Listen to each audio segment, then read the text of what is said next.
오늘은 2021년 12월 25일 성탄절입니다.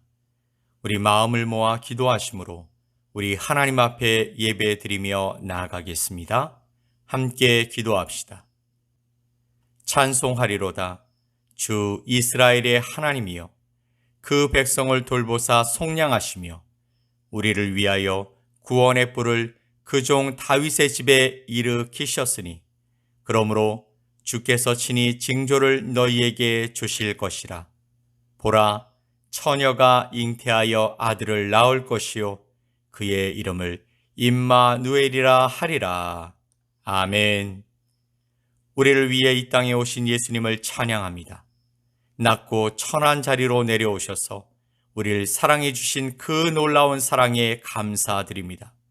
오늘 드리는 이 예배 가운데 좌정하셔서 우리의 경배와 찬양을 받아 주시고 사랑과 은혜를 마음껏 부어 주시옵소서.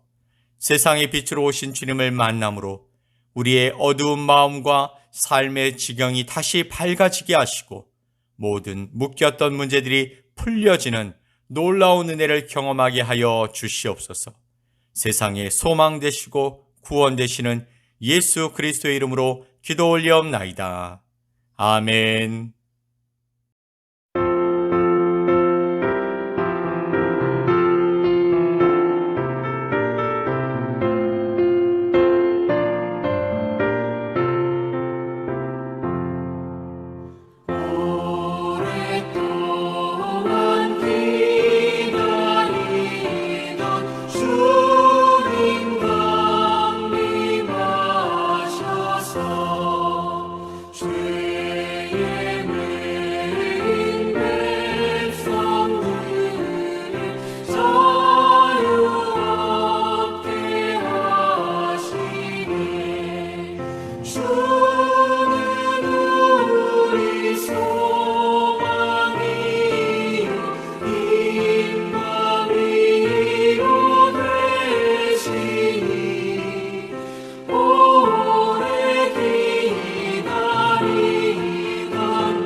그 한없는 사랑을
우리 다 함께 사도신경으로 우리 신앙을 고백드리겠습니다. 나는 전능하신 아버지 하나님, 천지의 창조주를 믿습니다. 나는 그의 유일하신 아들, 우리 주 예수 그리스도를 믿습니다. 그는 성령으로 잉태되어 동정녀 마리아에게서 나시고 본디오 빌라도에게 고난을 받아 십자가에 못 박혀 죽으시고 장사된 지 사흘 만에 죽은 자 가운데서 다시 살아나셨으며 하늘에 오르시어 전능하신 아버지 하나님 우편에 앉아 계시다가 거기로부터 살아있는 자와 죽은 자를 심판하러 오십니다. 나는 성령을 믿으며 거룩한 공교회와 성도의 교제와 죄를 용서받는 것과 몸의 부활과 영생을 믿습니다. 아멘.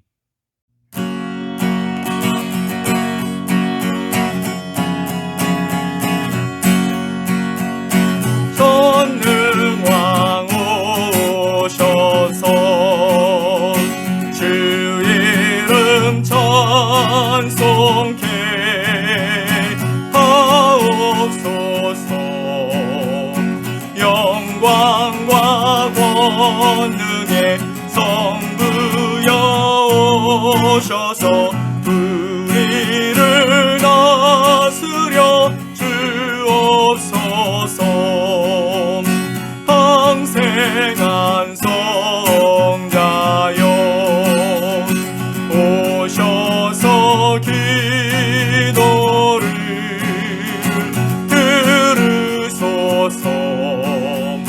택하신 백성들 복 내려주시고 거룩한 마음을 주옵소서. 위로의 주 성령 오셔서 큰 증거 주옵소서. 전능한 주시여 각 사람 맘에서 떠나지 마시고 계십소서.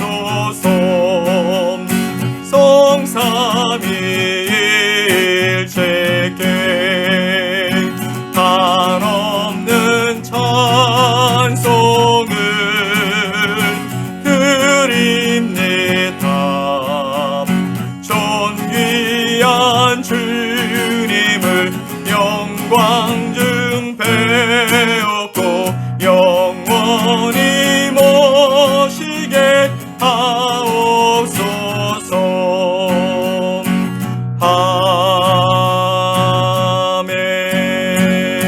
아멘. 오늘 함께 보실 하나님의 말씀은 누가복음 2장 1절로 14절 말씀입니다.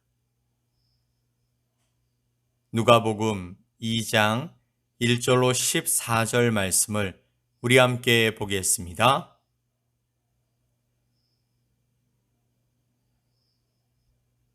그때에 가이사 아구스도가 영을 내려 천하로 다 호적하라 하였으니 이 호적은 구레뇨가 수리아 총독이 되었을 때에 처음 한 것이라. 모든 사람이 호적하러 각각 고향으로 돌아가매 요셉도 다윗의 집 족속이므로 갈릴리 나사렛 동네에서 유대를 향하여 베들레헴이라 하는 다윗의 동네로 그 약혼한 마리아와 함께 호적하러 올라가니 마리아가 이미 잉태하였더라. 거기 있을 그때에 해산할 날이 차서 첫 아들을 낳아 강보로 싸서 구유에 뉘었으니 이는 여관에 있을 곳이 없음이러라. 그 지역의 목자들이 밤에 밖에서 자기 양떼를 지키더니 주의 사자가 곁에 서고 주의 영광이 그들을 두루 비추매 크게 무서워하는지라. 천사가 이르되 무서워하지 말라. 보라, 내가 온 백성에게 미칠 큰 기쁨의 좋은 소식을 너희에게 전하노라. 오늘 다윗의 동네에 너희를 위하여 구주가 나셨으니 곧 그리스도 주시니라. 이는 너희가 가서 강보에 쌓여 구유에 누여 있는 아기를 보리니 이것이 너희에게 표적이니라 하더니, 호련히 수많은 천군이 그 천사들과 함께 하나님을 찬송하여 이르되, 지극히 높은 곳에서는 하나님께 영광이요 땅에서는 하나님이 기뻐하신 사람들 중에 평화로다 하니라. 아멘. 오늘은 2021년의 성탄절입니다. 함께 예배를 드릴 수 있게 불러주신 하나님께 감사를 드립니다. 매년 성탄절마다 우리는 함께 모여서 하나님께 예배를 드렸죠. 하지만 지난해와 올해도 대면하여 함께 예배 드릴 수 없음을 안타깝게 생각합니다. 그럼에도 온라인으로 여러분과 예배 드릴 수 있어서 감사드립니다. 2022년에는 우리 모두 하늘에는 영광이요 땅에서는 기뻐하심을 입은 사람들 중에 평화를 외치며 함께 예배하길 소망해 봅니다. 아멘. 크리스마스 캐롤 중에 오 홀리 나잇이라는 캐롤이 있습니다. 매년 이 시즌이 되면 쇼핑몰이나 방송에서 들을 수 있는 아주 유명한 캐롤곡 중에 한 곡입니다. 이 오 홀리 나잇의 가사는 매우 단순합니다. 거룩한 밤, 우리의 구주 예수님이 태어나신 밤이라고 찬양하다가 갑자기 세 번째 줄부터 가사가 심각해집니다.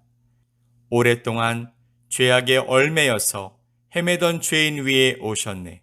우리를 위해 속죄하시려는 영광의 아침 동이 터온다 라고 찬양하고 있기 때문입니다. 창세기 3장에서 아담과 하와는 죄를 지어 하나님과 분리된 삶을 살게 되었습니다. 이것이 죄의 시작이죠. 창세기 1장과 2장에서는 아담과 하와가 하나님을 믿고 하나님이 주신 에덴 동산에서 살아가는 것이 나옵니다. 하지만 어느 순간 하나님의 말씀에 의심을 갖고 하나님처럼 되고자 했고 또 하나님의 말씀을 믿지 않기 시작하더라는 것입니다. 그리하여 그들이 말씀을 믿지 않고 약속을 어긴 그 순간 그들은 죄인이 되었고 그런 그들에게 그들을 구원할 누군가를 보내주시기로 하나님께서는 약속해 주십니다. 그것이 바로 창세기 3장 15절의 말씀입니다. 하나님께서 여자의 몸을 통해 보내실 구원자는 사단에 의해서 발꿈치가 상할지라도 그는 사단의 머리를 상하게 할 것이라고 말씀해 주시는 것입니다. 누가복음 24장 27절 말씀을 보면 이에 모세와 모든 선지자의 글로 시작하여 모든 성경에 쓴 바 자기에 관한 것을 자세히 설명하시니라. 아멘. 이 말씀에서 예수님과 제자들이 하나님의 말씀을 나누며 대화를 하고 있습니다. 예수님께서는 창세기 3장 15절에 나온 그가 바로 자신이라고 말씀하셨던 것입니다. 핍박과 환난과 고난을 받고 또 십자가에 돌아가실 것이나 3일 후에 부활하실 것이라고 말씀하셨던 예수님, 그가 부활하여 제자들 앞에 나타나셨던 것입니다. 예수님께서는 부활하신 후에도 성경을 펼치셔서 제자들에게 하나님의 말씀을 명확하게 가르쳐 주셨습니다. 구약부터 신약까지 예수님은 하나님의 가장 중요한 계획이며 유일한 계획이셨습니다. 아담과 하와가 쫓겨난 이후 하나님의 약속이 아브라함과 함께 하셨고 우리는 후에 노아, 모세 등의 선지자들을 통해서 하나님이 계획하시고 약속하신 것을 어떻게 성취하시는지 볼 수 있었습니다. 하지만 그들은 완전하지 않았죠. 그래서 우리는 그들을 통해 예수 그리스도가 올 수밖에 없음을 알게 되는 것입니다. 사사기의 말씀을 보면 거기에 많은 사사들이 등장합니다.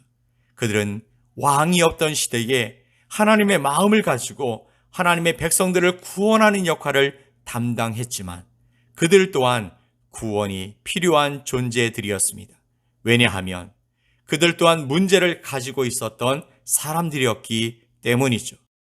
하나님이 그들을 사용하실 때엔 초자연적인 힘과 능력을 나타내게 하셨지만 그렇다고 그들이 하나님께 그들의 힘으로 다가갈 수 없었고 또한 그들의 힘으로 그들의 죄를 씻어낼 수도 없었던 것입니다. 성경 전반을 읽어보면 만일 사사나 선지자들이 이 문제를 풀어낼 수 없다면 왕은 가능할까라는 의구심을 갖게 됩니다. 그렇게 사울 왕과 다윗, 솔로몬 왕을 살펴보면 그들 역시 스스로 문제를 풀 수 없었습니다. 우리 자신을 구원할 수 있는 능력은 선지자들과 왕들 그 누구에게도 없었던 것입니다. 그들은 여러 가지로 하나님의 일들을 행하며 살아갔지만 구원에 관해서만큼은 죄를 씻고 하나님께 나아가는 것은 그들의 능력 밖의 일이었던 것입니다. 우리가 구약의 말씀을 보면 수많은 율법들이 등장합니다. 그 율법들은 어쩌면 우리를 도울 수 있다라고 생각할 수도 있을 것입니다. 간혹 우리는 우리가 율법을 지킬 수 있을 만큼 정의롭거나 이것을 다 행하고 이해할 만큼 영리하다고 착각할 때가 있습니다. 성경에는 600여 가지가 넘는 율법들이 기록되어 있다고 하죠. 그렇다면 우리가 과연 이 가운데 얼마나 지키며 살아갈 수 있을까요? 선지자들, 사사들, 그리고 왕들이 과연 이 율법들을 다 지키며 살았을까요? 그들 중 그 누구도 율법 앞에 온전한 사람은 없었습니다. 우리에게는 불완전한 인간이 아닌 완전한 구원자가 필요한 것입니다. 오랫동안 죄악에 놓여 있는 우리를 구원할 수 있는 구원자가 필요하다는 것입니다. 다시 캐롤로 돌아가 보면 우리를 위해 속죄하시려는 영광의 아침 동이 터온다. 경배하라. 이렇게 노래는 계속되고 있습니다. 이 캐럴의 중심은 바로 여기에 있는 것이죠. 경배하고 무릎을 꿇어라. 무릎을 꿇어라. 또한 경배하라. 이것이 바로 이 찬양의 포인트입니다.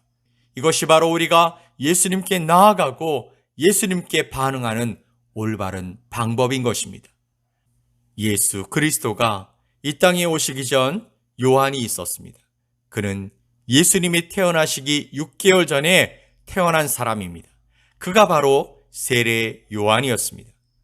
누가복음 1장에서 마리아가 요한의 어머니 엘리사벳을 찾아갔을 때 엘리사벳은 요한을 임신하고 있었습니다. 그들이 만났을 때 성경은 이렇게 말씀하고 있죠. 누가복음 1장 40절로 44절 말씀을 보면 사가랴의 집에 들어가 엘리사벳에게 문안하니 엘리사벳이 마리아가 문안함을 들으매 아이가 복중에서 뛰노는지라 엘리사벳이 성령의 충만함을 받아 큰 소리로 불러 이르되 여자 중에 네가 복이 있으며 내 태중의 아이도 복이 있도다.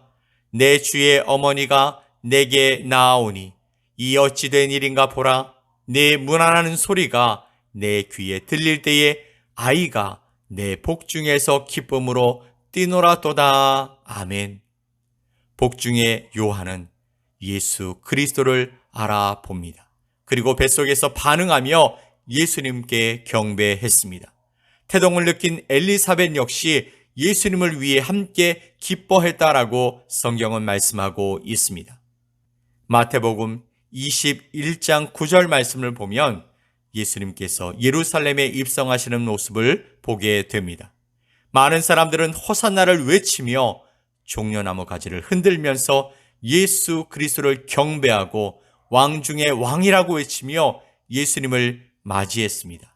이것이 바로 그들이 예수님께 드릴 수 있는 가장 큰 경배의 모습이었습니다. 예수님이 태어나신 후 그리고 공생의 기간 사람들은 이러한 방식으로 예수님을 경배했던 것입니다. 그렇다면 예수님께서 부활하신 후에는 어떨까요? 사도행전의 말씀을 보면 예수님을 믿는 자들은 지역마다 교회가 되었고 그곳에서 예수님을 경배했습니다. 그리고 교회들이 하나님의 말씀을 배우고 제자들이 제자들을 양육해 갔습니다. 사도행전에 나오는 초대교회는 예수님의 능력과 예수님의 존재 자체를 너무나 사모했습니다. 사실 성탄절은 초대교회로부터 시작되지는 않았습니다. 그때엔 예수님이 오신 날보다는 다시 오실 날을 기대하고 고대하는 분위기가 더욱 컸기 때문입니다. 즉, 고난의 시기에 그들은 예수님이 다시 재림하시는 날을 기다렸던 것입니다. 그러나 기독교가 국가적으로 사회적으로 공인되어 많은 나라와 사람들이 예수님을 믿기 시작하면서 그들은 예수님이 이 땅에 오신 날을 기억하고 싶어 했습니다. 그래서 354년 교황 율리우스 1세가 공식적으로 12월 25일을 예수님의 탄생일로 공인하면서 성탄절이 시작된 것입니다. 이후 거의 2000년의 시간을 우리 인류는 성탄절을 기억하고 기념하며 지내고 있는 것이죠. 이 사건은 단지 과거에 일어난 지나간 이슈가 아니라 오늘도 그리고 내일도 지속되는 기념하고 기억해야 할 중요한 날이 된 것입니다. 마태복음 2장의 말씀을 보면 예수님께서 베들레헴에서 나신 후 동방의 박사들이 베들레헴에 이른 것을 역사적인 사실로서 기록하고 있습니다.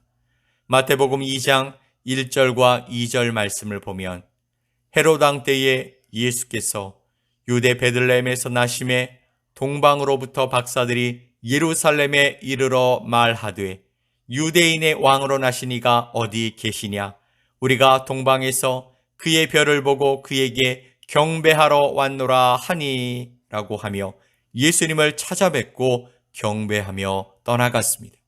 이들이 멀리서 낙타를 타고 수개월에 걸쳐 예수님을 만나러 온 것은 바로 예수님을 만나 경배하기 위해서 왔던 것입니다.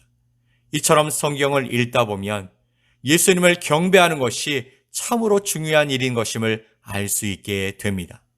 사랑하는 성도 여러분, 예수님께서 태중에서 그리고 태어나신 후에도 그리고 공생애를 지내실 때에도 부활하신 후에도 또한 천국에서도 경배와 찬양을 받으시기에 합당하신 분이라면 이것이 우리의 인생에서 어떠한 의미를 지니게 되는 것일까요? 저와 여러분의 인생에서 예수님을 경배하는 것은 얼마나 큰 의미를 지니고 있는 것일까요? 왜 우리가 예배를 드리는지 다시 한번 생각해 보아야 하는 것입니다. 단지 습관적으로 혹은 누군가를 기쁘게 하기 위해서 교회에 나오는 사람들도 있을 수 있습니다. 어떤 분들은 예배에 집중할 수 없다고 심지어 예배를 드리면서도 하나님을 믿고 있는 것에 대한 확신을 가지지 못하는 분도 있습니다. 그러나 우리는 우리의 삶에서 항상 예수님을 높이고 경배하며 살아가야 할 줄 믿습니다. 그렇다면 여러분, 경배는 어떤 것을 경배라고 하는 것일까요? 예배하고 경배하는 것은 우리가 가장 소중하게 여기는 것에 대한 응답입니다.